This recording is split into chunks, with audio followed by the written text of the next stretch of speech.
Hi you guys, Devin K. Welcome back to my channel. So in today's video, we are going to be reviewing episode 17, season 6 of the Real Housewives of Potomac. So last week I saw like some of the clips for this week's episode and I'm super excited because I'm pretty sure this is the episode where Karen does like her vow renewal and everything, and I know it's some drama that goes down on this episode between Chris and Michael, Ashley's husband, and Juan is at the wedding, and it's rumored that allegedly Michael said he wanted to perform fellatio on Juan and that they have a little bromance going on, which we know is not reciprocated on Juan's end at all, you guys.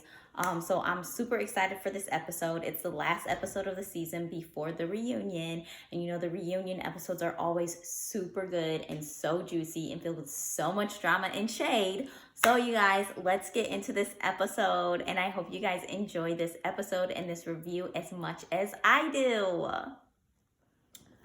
Okay, you guys, so the beginning of this episode, it starts with Karen and Ray. They're meeting with their wedding coordinator via FaceTime and finishing the little final touches for their vow renewal of 25 years, like I mentioned earlier. And then it goes to Robin and Juan, Ashley and Michael, and they're meeting up for drinks and everything. And so they're just kind of making small talk, and Robin's like, Michael, like, are you ever gonna come around the group? Like, you've been absent, like you haven't been around anything. So Michael just goes on to reiterate his discontent with Chris, and how Candace constantly disrespects his wife, and he's like, why would I want to be around a couple like that? And so then they get on the talk of babies and everything, and they're asking Robin and Juan, so are you guys gonna like get married again first, or are you gonna have kids first?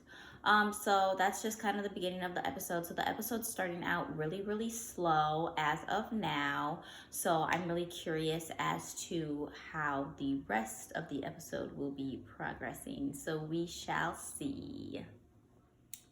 Okay, you guys. So had the first commercial break, come back. Candace, Chris, and her mom are going to have a meeting. I guess she did that music video and she's putting together an album. So it didn't say that she was signing to a label, but I guess she's putting out her own independent album. So they showed that and her signing her paperwork and everything. And she's just talking about how grateful she was to have her mom and Chris with her on that journey. And one thing I can say about Candace is like she's really a spoiled brat. And yeah, her mom really does be controlling, like overstep a lot. But her mom is like super supportive of her, like financially, like basically pays for everything for her and her husband. Which I don't know. I think that's just kind of funny because Chris is a whole man, and I feel like he should be like providing as the man. His wife's mom shouldn't, but I mean that's their relationship, I guess. So then we are catching up with Juan and Robin after they have had dinner with Ashley and Michael, and they're in there moving into the new studio for Robin's product line Embellish that she made. She has a hat line, and so they're talking about having a baby and everything, and Robin wants to talk about like the past, how like Juan was really promiscuous and it was 13 years ago. So Juan kind of just blows up and he's like, you're really making me out to be a dickhead. That was 13 years ago. Like, why do we even have to talk about that? Which I understand both sides of the situation. Robin being a woman and her, thinking about having a baby and everything, it brings back all those old feelings, those emotions, and, it brings up a lot of like the time she had to go through by herself. So as a woman, I totally understand her wanting to like make sure she has the full support of her husband this time around. But then at the same time, I understand Juan being upset and everything and feeling like, she's just trying to open a can of worm and point fingers, because at the same time, that was 13 years ago. And now the relationship is so much stronger and better than what it was before. So I totally understand both sides of the situation, but the scene basically ends with like Juan getting mad, storming out. He leaves and like takes off his mic. So I see we have some trouble in paradise over there. Uh-oh. Okay, you guys, so we are now at the wedding venue. All the guests are arriving. Everybody's making small talk and just greeting each other. So at this point in time, nothing's really going on. Ashley's there, Candace, Chris, her mom, Giselle has arrived. And then they asked Ashley, is Michael gonna come? And she's like, yeah, he'll be here. He took Dean to a birthday party. So you can tell everybody's really kind of nervous because of the situation between Chris and Michael. So you can really sense the tension in the room. So I'm just really interested to see how their interactions are going to be. So we are waiting for Michael to arrive, Wendy and her husband, and yeah, everybody else in the group is there. Mia and G have already arrived as well. So we're just waiting for those other few to get there. So I want to see what this drama is going to be, you guys. I'm like, oh my gosh, it better be worth the wait. So Wendy and her husband have arrived, right? So, you know, they greet everybody, and then Candace is like, did you say hi to Robin? Did you say hi to Giselle? And then Wendy's like, no, I'm not going to. And I'm sorry, but I just do not like Wendy. First of all, she came in some skin tight dress that she had no business wearing. It's some hot pink fuchsia dress. The color goes great with her skin. But like it's so tight on her that her stomach looks fat. She looks like one of those worms from Men in Black with like they're skinny and then they have the fat stomach. And then she goes to sit down and she hears something rip. And then Robin's telling Juan, she's like, she didn't even speak to us. Like she's clearly still upset over something. And you know, that's just so ignorant because you're here to celebrate love and life and happiness and, you know, two people renewing their vows together and recommitting themselves to each other. So it's like you could be polite and, you know, speak. But then again, you know, Giselle hasn't tried to speak either. So the only person who really tried to acknowledge her and speak to her was Robin, because Robin's always the reasonable one out of the bunch. So I just cannot with Wendy. I just cannot. She is just so immature and petty, and she just really thinks she's so much better than the other women, and she is not. Oh my goodness. So, that's so annoying, you guys. Just annoying. So the ceremony has started. I think the setup for it is a little weird. So all the guests are like downstairs, and then there's like the upstairs, and of course it's like an open upstairs, so like you can see from upstairs and downstairs, you can see everything. But Ray's at the top of the stairs, and Karen's son Brandon gives her away. But then they didn't have like a big like TV screen so you could like see it. So everyone's really like far away from them, which is kind of weird. But like Karen looks beautiful. The venue is beautiful. But one thing that's weird also is that they keep on discussing friendship. Not really love, but I mean, I guess they are an older couple, so I guess now maybe they value like their friendship more than like the love aspect of the relationship. I don't know. I just thought that was kind of weird. And of course, you know, Giselle said that too. She was like, oh, okay, so they're just friends now after 25 years. I mean, I don't know what it's like to be with somebody for that long. So, you know, maybe you really find like a companion and more of a friend in them after being with someone for that long. I'm really not sure. I would think though that they would like still be talking about love and that they would be in love, but I don't know, maybe not. Like, but it's still a beautiful moment and everybody looks beautiful, you guys. And oh my gosh, Michael has just arrived. So you already know the drama is about to start and things are about to get very shady very quickly. So I am so ready and here for this. Oh my gosh, you guys. Oh gosh. So excited. Oh my gosh, you guys. Okay, so the drama has started. Michael has arrived on scene. He gets there just after Karen and Ray have finished having their first dance. So everybody is getting their food at the table. They're bringing everybody's food out to them. So Ashley has stepped away to get a drink at the bar. So, everybody's eating and it's just, you can feel the tension in the air. So Juan is like, Michael, are you good? Are you okay? Okay, let's squash this. So Giselle chimes in and she's like, yeah, Michael's a good guy. She's like, it's been times where we've had disagreements and, we can sit down and we can hash it out and we can, be friends again and come to a better place. And so Michael's like, exactly. And he's like, but the difference between you is he was like, you're an intelligent person.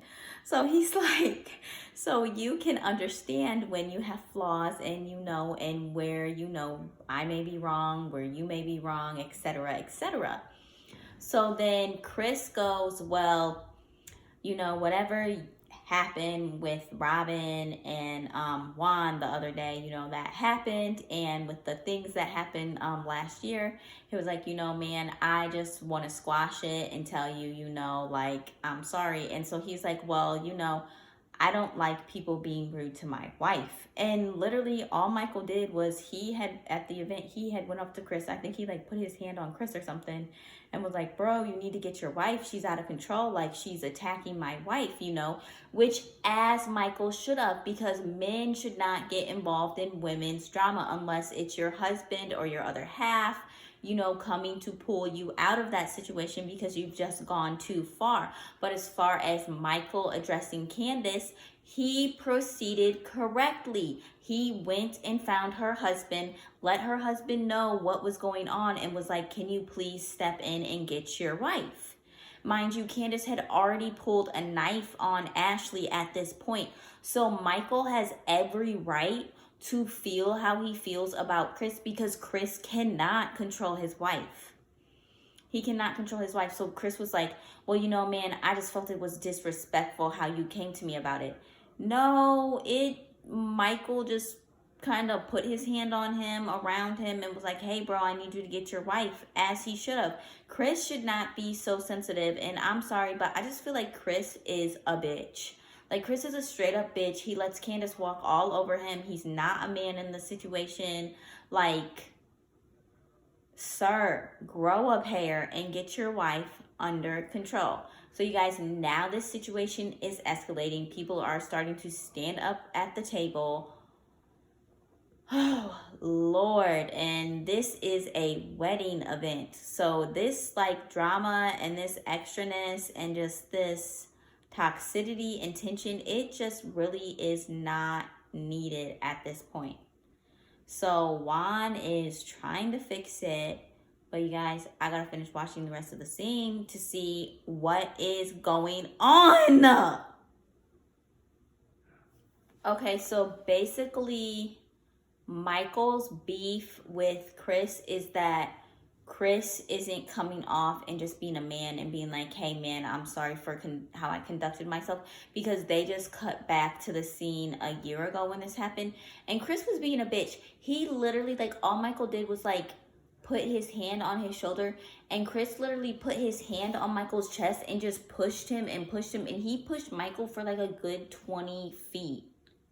Like, and just kept pushing him, and Michael didn't even be like, get your hands off me. Michael didn't even try to hit him or anything. Like, Michael conducted himself. So I totally understand that, because Michael's like, just be a man and apologize for how you conducted yourself, and then we can move on. But Chris, like I said, he's a bitch and he doesn't want to. So now Juan just got up and is sitting next to Michael, trying to make sure Michael's okay, has his arm on Michael's shoulder, talking to him because he doesn't want the situation to go left. But from what I can see, it's already left because Chris doesn't want to be a man and take accountability. And a man's word is everything. So Chris, like I said, you're a bitch. This is ridiculous. Like, this is... Lord. Lord. So now Candace decides that she needs to be the little yappy dog, nasty, annoying chihuahua that she always is, and wants to put her 2 cents in when nobody was talking to her.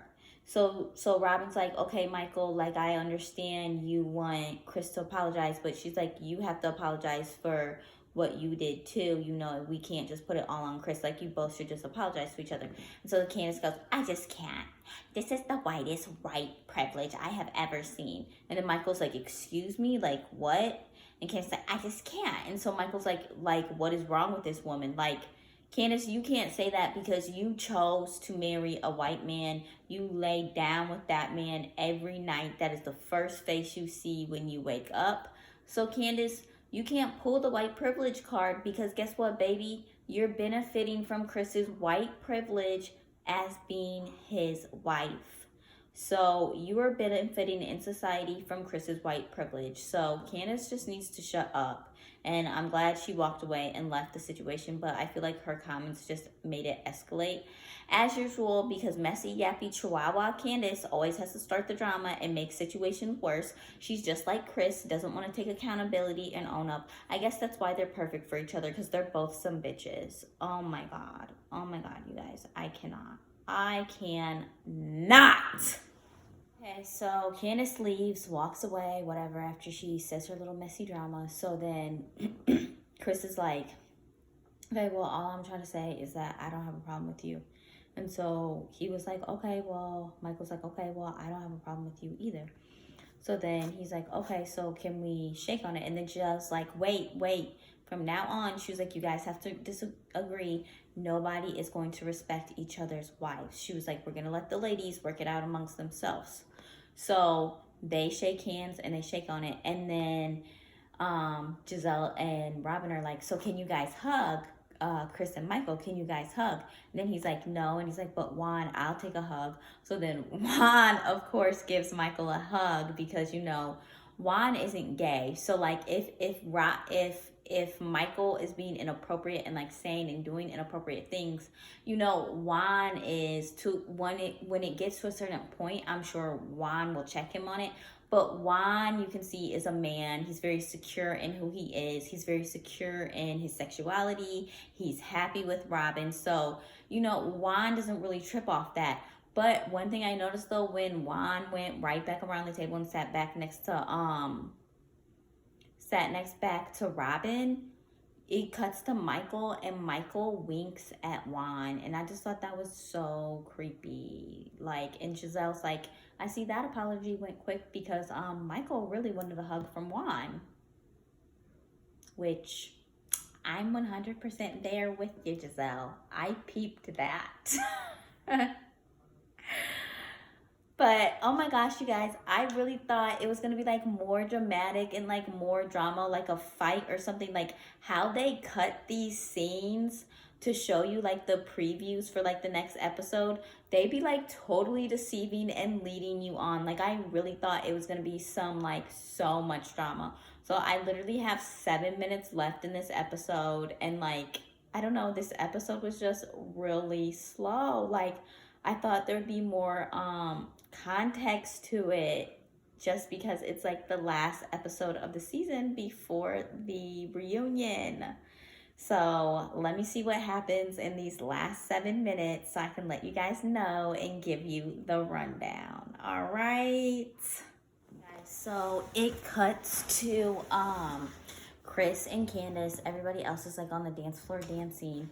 And he's like, Candace, like that comment that you made, it was too much. And she's like, what comment?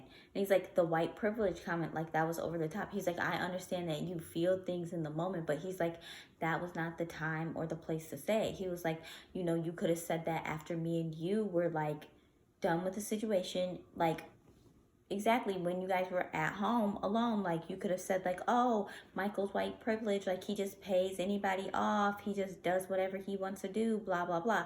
And so Candace is like, no, you don't understand, and starts yelling at Chris at this wedding. First of all, ma'am, the situation was between two men, so your emotions are not needed in this. Your say and input is not needed in this because you are the root of the problem. They had a falling out because you were disrespecting Michael's wife, and Michael, you know, felt like he needed to handle that, as he should.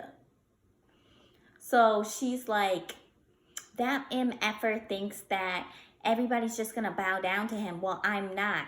Okay, well, you don't need to bow down to him, honey, because the man hasn't even spoken to you. He ain't even looked in your little raggedy chihuahua direction. So, like, stop it. So then Chris is like, you need to calm down. You need to stop yelling. Like, and so then she goes, really? I need to stop? And then she's like, you need to shut the fuck up talking to me crazy. So this is what I say when I say Chris is a bitch, because right then and there, he should have snatched Candace's little ass up, and marched her black ass out to the fucking car and let her know what the fuck it is. Because baby, I wish I would talk to a man like that. Tell a man to shut the fuck up talking to me. Excuse me? Let alone that is your husband, ma'am.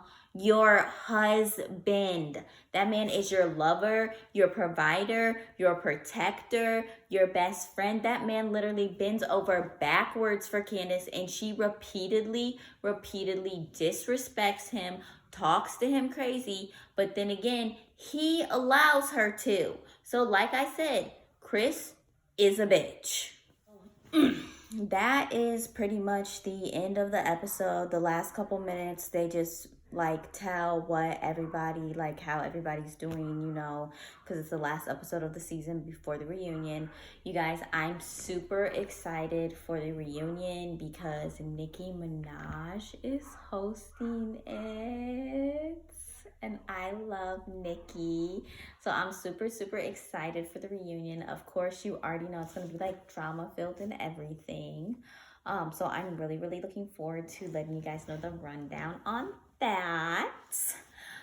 So yeah, that is my review of episode 17. It was super slow.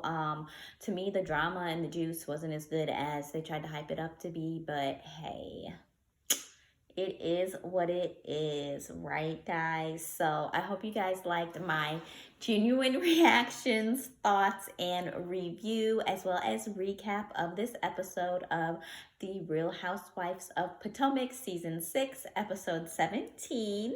And I will be back to give you guys the rundown and the juice and the shade for the reunion. So thank you again for joining me on my channel. I hope everybody stays safe, positive, happy, and productive in these crazy times. And bye from your girl, Devin K, the model.